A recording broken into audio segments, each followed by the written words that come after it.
Greetings and welcome back to the Norman Lowell interviews. Today we are discussing a more contemporary issue, globalization, or more specifically, the threat of globalization. I am your host Julian and today I'm joined by Norman Lowell. Thank you for joining me, Norman. Thank you, Julian. Always a pleasure. This is podcast number 6. Again, I want to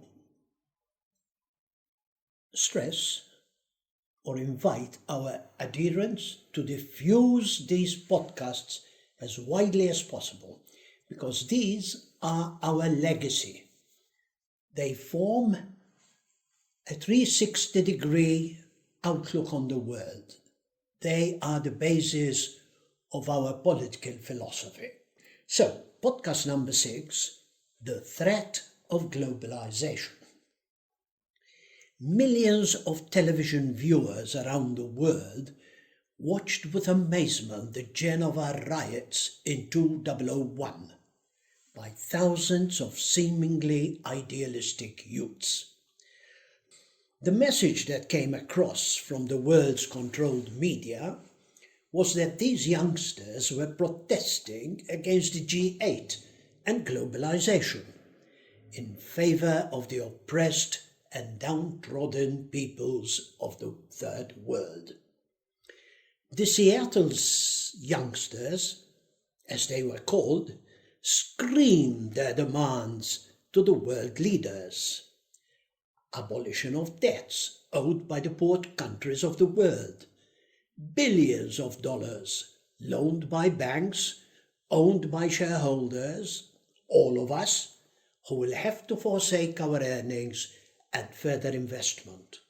In a nutshell, money down the drain. Investment of billions of dollars to stop the spread of AIDS, so that the world's poor nations can carry on with their feckless fecundity, and then demand more aid of us, more loans to prop them up, and of course, further abolition of these future debts. The opening of our borders to the burgeoning billions, because the world is big enough for all of us. And once we open the borders, the automatic right of immigrants to free hospitalization, schools, jobs, welfare, and everything we Europeans have worked for and achieved in our battle for survival and evolution. The whole thrust of these demanding demonstrators was that globalization is a sinister tool by the rich nations, namely white countries of European stock, against the poorer populations of the world. Nothing could be further from the truth. So, globalization, this sinister tool as the youngsters call it, or this threat as we are referring to it. What is this threat exactly and its implications? Very good. Well, globalization aims at the gradual total liberalization of the market on a global level, the freedom of movement of labor on a world scale. This means that labor will soon become a commodity as any other. Tomatoes, cucumbers, and computers. Labor would become expendable to be bought and sold, disposed and acquired, hired and fired at will. Il mercato del lavoro. This obviously presents a threat to the best paid, best qualified persons on the planet, in whatever field they may operate. More, planetary liberalization of movement of labor and capital, added to the liberalization of labor laws, would mean a lowering of wages, salaries and standards as capital and productive means move to less demanding areas of the globe. At the same time, liberalization would induce a massive immigration by the have-nots into the European nations. Such immigration would bring direct labor competition forcing down wages and standards of the Europeans. Eventually, it would mean massive unemployment of whites. Socially, all the above would turn into a racial time bomb, which would make Oldham, Bradford, and Liège mere minor riots. More awesome is the genetic catastrophe which the inevitable miscegenation with the immigrants would bring about. It is obvious from what I have just said that the real threat of globalization is not directed at the poor, downtrodden nations of the world. The threat, and a very real one, is directed against us, the Europeans, that biological aristocracy of the planet, that minority of 5% of the world's population, which has given humanity everything it now enjoys. The threat is nothing less than the physical elimination of the Europeans. Clearly, from what you've just explained, these implications are bringing around chaos.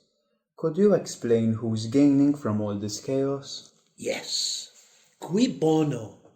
Who gains from all this? Who gains from all this confusion and chaos?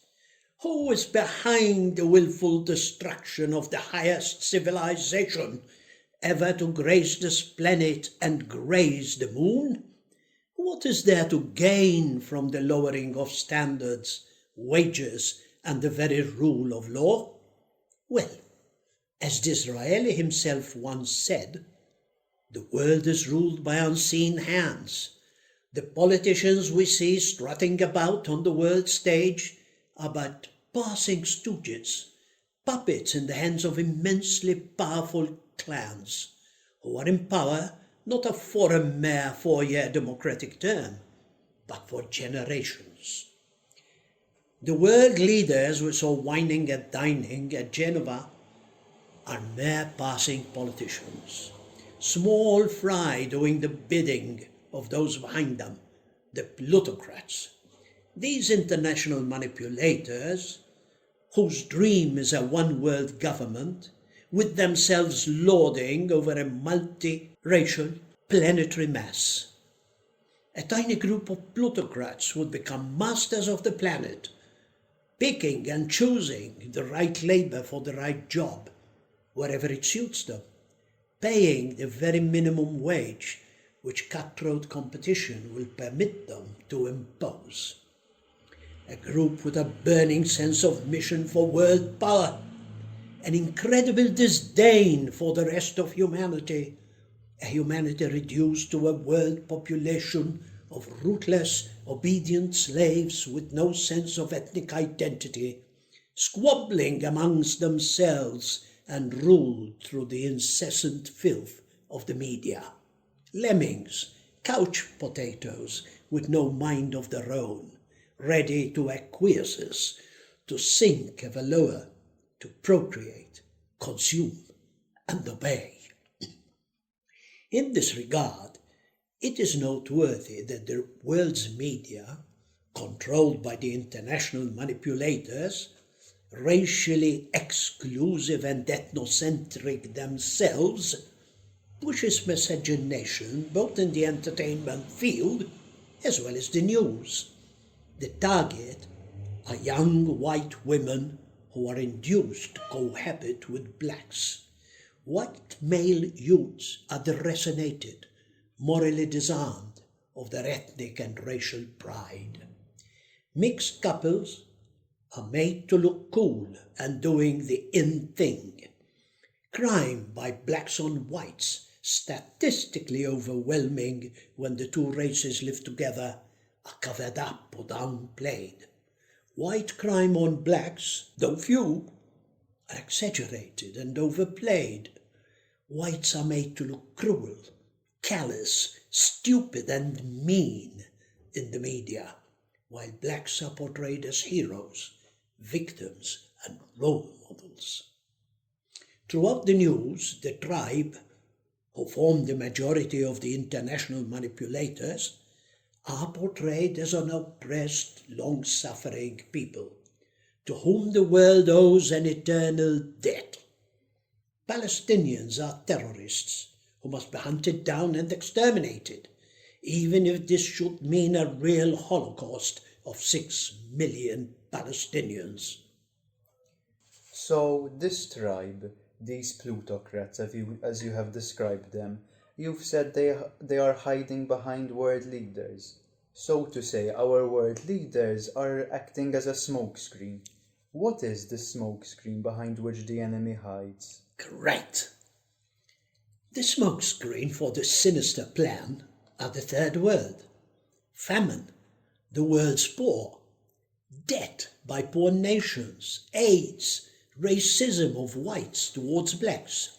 A close look on TV of the front row demonstrators, the ringleaders, reveals that the sciatic suckers protesting against the G8 were led by young, vicious and venomous members of that same international tribe, the usual mischief makers, acting as Judas goats.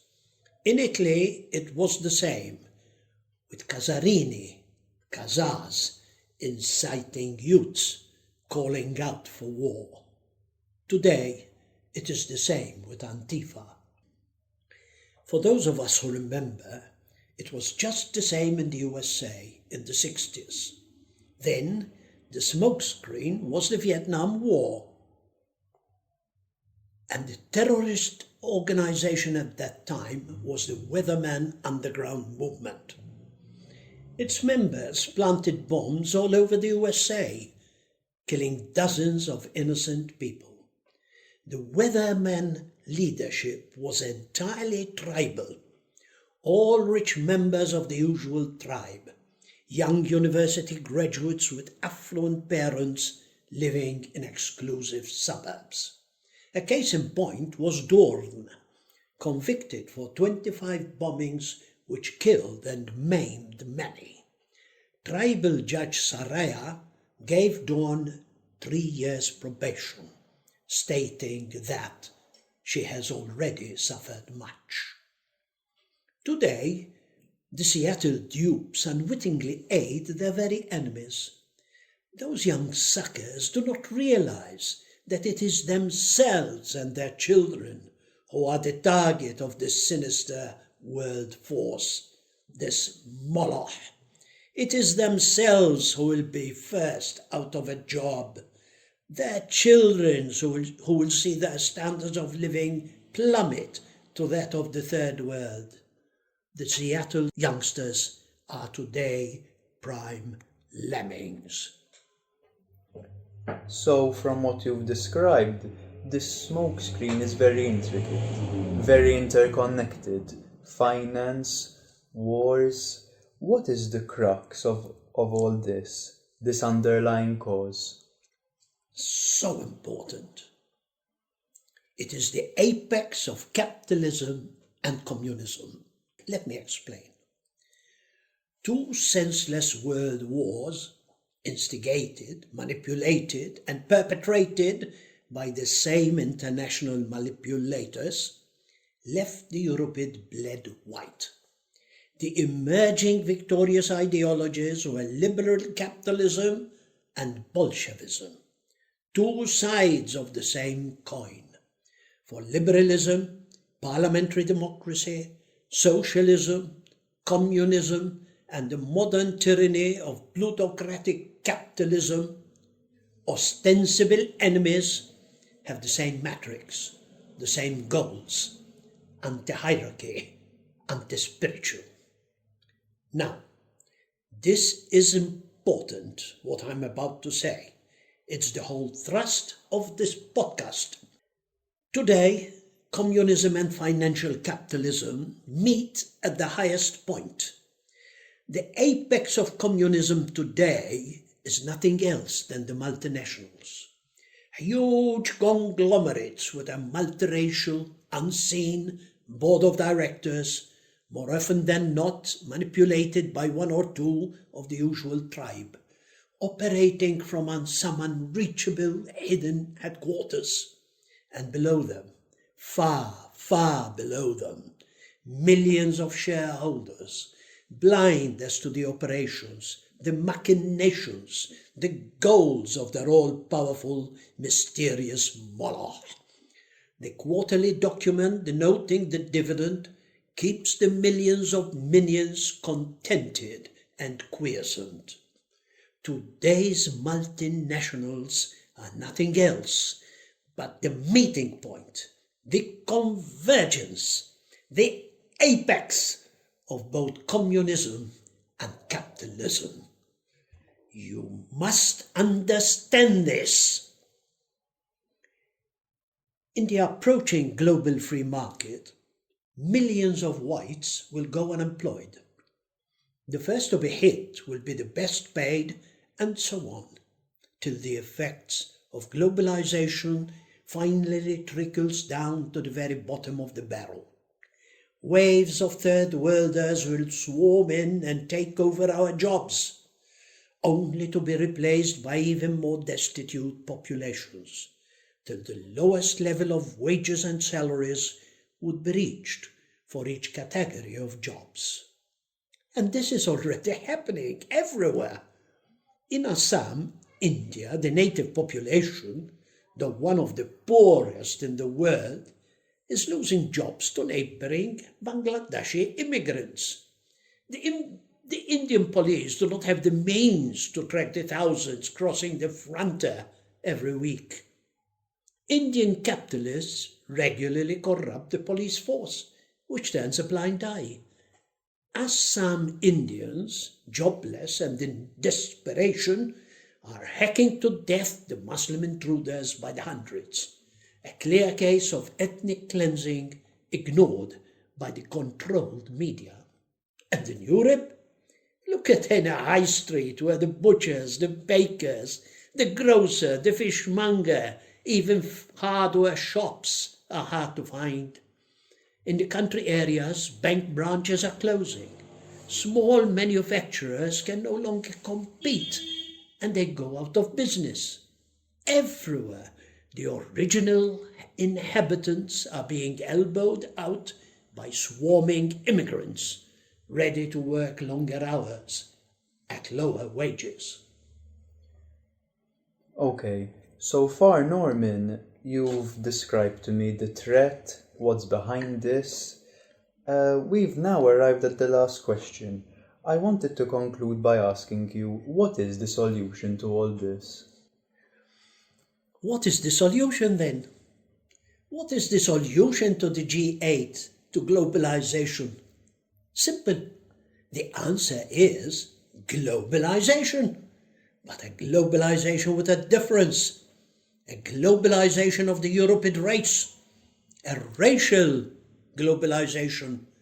An Imperium Europa on a planetary scale, uniting the four European cousins, the Anglo-Saxons, the Teutons, Slavs, and Latins. An imperium reserved solely for the European and nobody else. 2 white rings will encircle the globe, north and south of the equator. To the north, the imperium will stretch from Ireland to Vladivostok. Across the Bering Strait, it will join a Nova America, or Vinland, comprising Alaska, Canada, and the redimensioned white USA. In the south, the white man will be the undisputed lord over white Africa, south of the Congo River and the Great Lakes. Australia and New Zealand will become a white continent reserved solely for the European. The sub-Amazonian white cone, as well as the Panama Isthmus and its adjacent territories, will be the white man's sole preserve. Thus the European will control the food-growing areas of the planet. This is our ultimate weapon, the white man's ability to grow a food surplus. No other race is capable of this. The Imperium will trade food for all it needs from the rest of humanity. We will barter enough food to keep them from starving. Nothing else. Latin will be our common tongue, and capitalism our economic ethos. Capitalism and racialism are not inimical. The former is our creation. We will uphold it among ourselves only. We will not trade or transfer our technology, the fruit of the white man's genius, outside the imperium. Indeed, we will have a free market throughout the imperium, with fair, straight competition between productive Europeans. Every region will find its niche of productivity, its optimum produce. Productive man will again assume the economic high ground, as against the speculative financier. We will go back to basics. We will again adopt the gold standard, this time on a planetary basis. All euro issuance will have to be backed by gold, mined from within the confines of the imperium, or bartered for food from without. All white South Africa mines and the Urals are more than enough. Currency reserves and money in circulation will automatically and directly relate to the gold reserves and currency. Inflation would finally cease to plague the European man. We will reduce our income tax to a 10% flat rate for everybody, without distinction as to his wealth. No tax should be more than this, for our so-called progressive taxation penalizes the rising entrepreneur. Capital accumulation is impossible for him. Meanwhile, the established rich are already there. They do not need to accumulate new capital. What they need is shelter by the tax collector from competition. The established rich in our present system are the staunchest advocates of progressive taxation for others. Tax collection will be used to operate the imperium, the army, the police, and the regional government. It is for these purposes and for very little else that the imperium will collect the 10% tax from all. For when a growing percentage of tax collected is used not to operate the government, but for the express purpose of redistribution of wealth, then that is a flat rejection of the concept of freedom and private property. We will reduce government to a minimum in the dominium sphere. Socialism as a frame of mind will be finally extirpated. There will be no welfare in the future imperium, no social benefits, no minimum wage, no children allowance. Nothing, but nothing will be free except the minds of man. Instead, there will be a steady reduction of working hours in preference to wage increases, an ever increase in technology to compensate production, and most important of all, an investment in lifetime education of European workers, turning them from mere productive citizens to persons. We will finally achieve that most ambitious of all goals, the reversal of productive man, Homo economicus, into the complete man, the Superman. Yes, capitalism in a racial context within an Imperium Europa, a Europe not of merchants, bankers, and bureaucrats, but an Imperium Europa of high planetary politics and peoples, all the different regions and peoples of the white world. Then we can turn our full attention to harnessing nature and conquering space. We will carry the Imperium to the furthest reaches we can strive for.